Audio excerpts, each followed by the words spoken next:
Order! Order! You are an incorrigible delinquent at times. Behave yourself, man!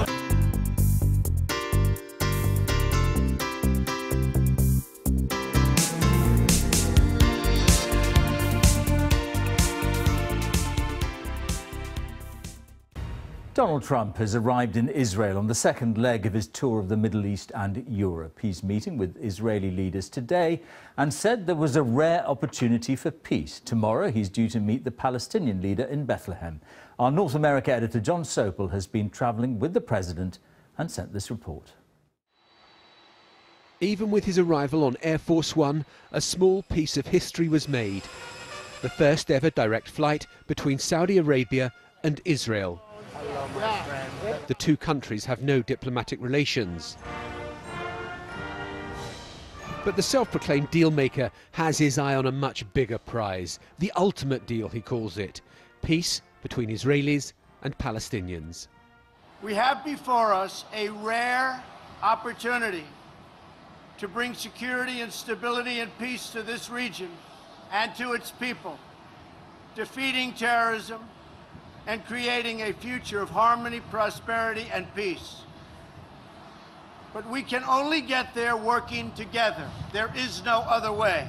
After the warmth of his reception in Saudi Arabia, it seemed the whole Israeli ruling class had decamped to Ben Gurion Airport to make a public display of appreciation towards this country's most important ally. It was then on to Jerusalem, a still divided city whose future status will be hotly contested in any peace agreement. And for all the delight there is to welcome President Trump, there is also unease. When Donald Trump was a candidate, he vowed that the US Embassy would be moving from Tel Aviv to Jerusalem. Now, under pressure from the Palestinians, that seems increasingly unlikely. As a candidate, he had nothing to say about settlement building in the West Bank. Now that he's president, he's urging Israelis to be cautious. It seems that the candidate and the president can be two different people. But symbols can be as important as words, and it won't have been lost on Israelis that Donald Trump became the first sitting US president to visit the Western Wall, one of Judaism's holiest sites. He paused and put a note into a crevice between the stones in a tradition going back centuries. He also went to the Church of the Holy Sepulchre in the Old City, where it's believed that Jesus was buried and resurrected. The Trump mission to bring together the three great religions of Christianity, Judaism and Islam. But in the West Bank, talk of peace and new beginnings seemed as far away as ever, as Israeli soldiers clashed with Palestinian protesters, some clearly unhappy about the president's visit. John Sopel, BBC News, Jerusalem. Now, it was meant to be a trip focused on Middle East security, as Donald Trump arrived in Israel, claiming a rare opportunity to create a future of harmony and peace. But almost inevitably, his visit was overshadowed by controversy, as the president insisted he had never mentioned the word or name Israel during his Oval Office meeting with Russian officials. So has he only confirmed the source of the intelligence breach, which he stumbled into 2 weeks ago? Our Foreign Affairs correspondent Jonathan Rugman reports.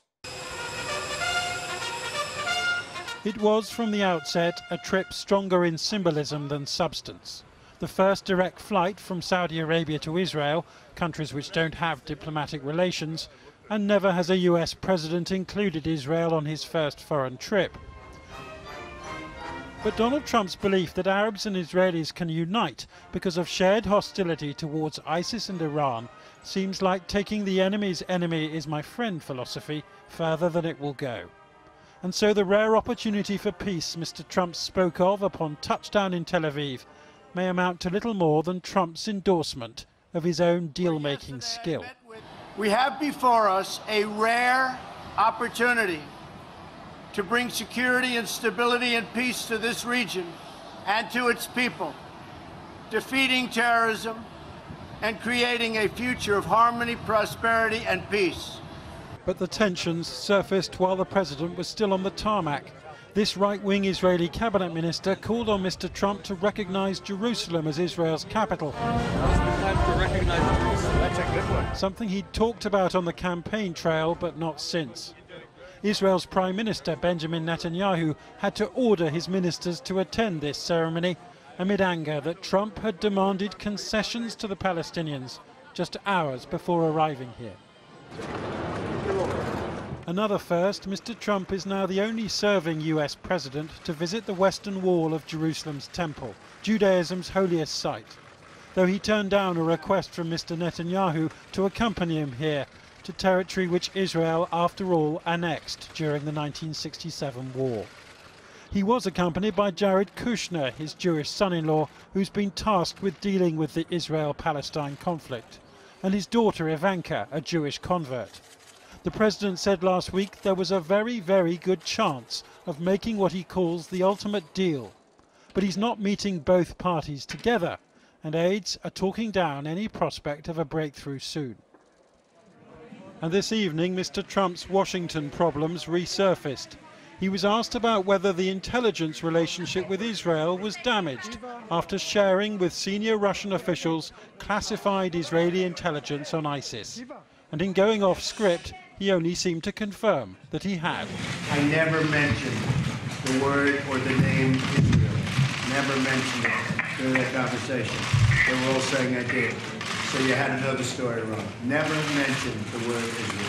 How's the visit so far, Mr. President? And if there was a dominant theme today, it wasn't the Middle East peace process, but a shared hostility towards Iran. First, with Israel's president. Iran must never be allowed to possess a nuclear weapon, never, ever, and must cease its deadly funding, training, and equipping of terrorists. And then from Israel's prime minister. I believe that together we could roll back Iran's march of aggression and terror in this region, and we can thwart Iran's unbridled ambition to become a nuclear weapon state. Earlier, President Rouhani of Iran had protested there could be no regional security without his country. We're waiting for the US government to become intellectually stable, he said, to settle down. But despite protests in the West Bank, which Trump visits tomorrow, he seems to believe the road to peace means first finding common ground between Arab states and Israel by isolating Iran. A novel approach to this intractable conflict, though pretty much everything else has already been tried. Well, to add to Mr. Trump's headaches over alleged links with Moscow, his former national security advisor, Michael Flynn, has refused to turn over documents to the Senate committee investigating Russian meddling in the 2016 election, instead pleading the Fifth Amendment and citing what he called the escalating public frenzy over the issue. Well, joining me now from Washington, the Republican strategist and Trump supporter, Scotty Nell Hughes, and the writer-at-large for New York Magazine, Andrew Sullivan. Andrew Sullivan, what do you make of Trump's first foreign trip? Well, of course, as one would expect, it's a bit of a farce. There's the idea that a sitting president would go to Saudi Arabia to attack Islamic extremism when Saudi Arabia is the greatest source of Islamist extremism, was actually the place where the people from 9/11 came to kill thousands of people in the United States, is of course bizarre, but no more bizarre and farcical than every other aspect of this president's domestic and foreign policy. And what do you make of his strategy in targeting Iran, in seeming to think that if Sunni states such as Saudi Arabia and Israel dislike Iran, that's a way to somehow unite the Middle East? Well, that would be fine if he didn't already declare that his objective is to pin ISIS, and Iran is actually a critical ally in the fight against Sunni extremism, whereas, of course, the Arab Sunni states have been financing and are, of course, allied with, in some respects, ISIS. So more complete incoherence. I might also add that on the weekend that he's in Saudi Arabia talking about the extremism of Islam, Iran's actually having an election, which would never happen in Saudi Arabia, in which women are actually allowed to vote, which would never happen in Saudi Arabia. How an American president goes to a country as his first country to visit, to the most dictatorial, tyrannical, theocratic Islamic state in the world, in order to preach about the extremism of Islam, again, complete farce, complete absurdity. Scotty Nell Hughes, do you think he knows any of that? Well, this just shows the divide that is still happening here within the United States and international policy. I am cautiously optimistic after the last 8 years of a failed administration who once again wanted to put more of the power in Iran and had more faith and trust in Iran, despite not having any long-term history with them or deals, considering we have deals with Israel, we have deals with Saudi Arabia. I think it's actually a good first step for President Trump. And in his speech yesterday to 50 leaders from 50 different Muslim countries that was received pretty well, very well. I think this is the first beginning that we are all united in fighting extremists across the board that every country unfortunately seems to have, whether they go by the names of Hezbollah, Al-Qaeda, or ISIS. At least all of us seem to be on the same page that they don't have any existence in the world today, or they shouldn't. Andrew, answer Andrew Sullivan's first point about the 9/11 bombers coming from Saudi Arabia and the president not seeming to acknowledge or perhaps even know that. Oh, those were very unfortunate that they came from Saudi Arabia, there's no doubt. But there's extremists in every single country, unfortunately. Oh, it's horrible. From that side of it, this was not underneath President Trump's administration. And to this point, right now, we are working on fighting terrorism across the board. And it seems like there's always been a long-term deal between the United States and Saudi Arabia since 1974 that we would step up and defend them if they were ever coming under attack, like what we did, remember, the Gulf War. So we have a better, at least the Saudis are open to communication. They have not been necessarily wanting to have a nuclear bomb. They have not been an outright threat to Israel from the government standpoint. And like I said, extremist groups exist across the board in every single country. And at least this president is willing to work with other governments rather than drop a caseload of cash of unmarked bills within the country and consider that to be a form of diplomacy. Andrew Sullivan, what about the question of Mike Flynn pleading the Fifth? What impact do you think that's going to have on America? I mean, it's a humiliating figure, isn't it, for such a senior person to plead the Fifth? Well, yes, it is in a way, although I think of all the norms that Trump has destroyed, I think one shouldn't say and accede to the idea that pleading the Fifth is somehow proof of guilt. I want to give him the benefit of the doubt.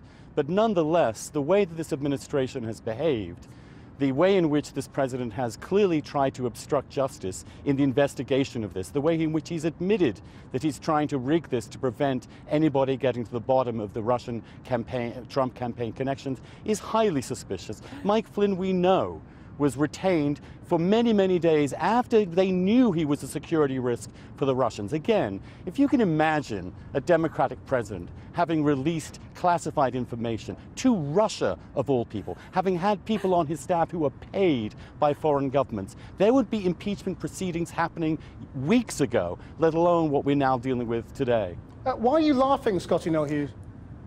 I am, because poor Democrats and poor people, or Andrew says he's not a Democrat, their narratives are being destroyed every single day. You look at it. This week alone, the narrative that the Muslims hate President Trump and vice versa has been destroyed. The narrative that President Trump is anti-Semitic was destroyed. And now we're finding more and more this whole idea of Russia collusion, which there is no actual existence. There is no material that's been produced. No evidence has been produced. It's being destroyed on a daily basis. And Mike Flynn, I find it humorous, anybody that could defend the last administration where you had numerous officials take the Fifth, and we still don't know all the truths that came out of it. I think it shows just that the Democrats, or those the oppositions, are very scared of a new FBI director who might once again open the coffins of the last 8 years and find out where the real skeletons have been buried in this country. What about the way Mr. Trump has handled passing intelligence from a foreign power, well, the Israelis we now know, to the Russians, and then confirming it today in his press conference? I mean, did you see Netanyahu's face? He was sort of aghast. Yes, Prime Minister Netanyahu earlier had just said that they had a great relationship in passing along information back and forth. And you had 3 of our nation's top security officials who's pristine in their resume actually said nothing wrong happened during that conversation and in that room. So once again, we still don't know, and you're dealing all of this off of all this conspiracy off of Comey files or supposedly Comey memos that we have yet to even see or be produced. So a lot of this is a lot of speculation.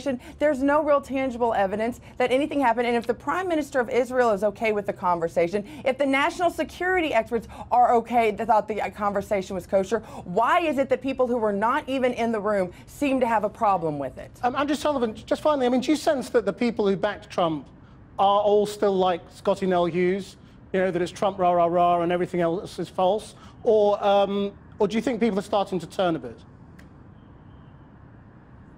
Some of them are. Some of them are beginning to realize that this president is unfit, simply has the capacity of the average 10-year-old to really govern the country and the world. But many others, as you just heard, are not really interested in defending Trump, but still trying to fight this domestic battle.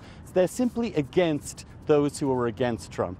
Those of us that just want to get to the bottom of this issue with Russia. I don't know whether he's guilty or not. I don't know whether there was collusion. I just want an independent investigation. And when a sitting president admits to interfering with that investigation, to trying to shut it down so we never get to the truth, that is an unacceptable position in a liberal democracy. And at some point, that obstruction of justice is an impeachable crime. And at some point, we need this investigation to find out exactly what is at the bottom of this. And that's why we need this FBI investigation to go full speed ahead. Andrew Sullivan, Scotty Nell Hughes, thank you both. I've been getting away with it all my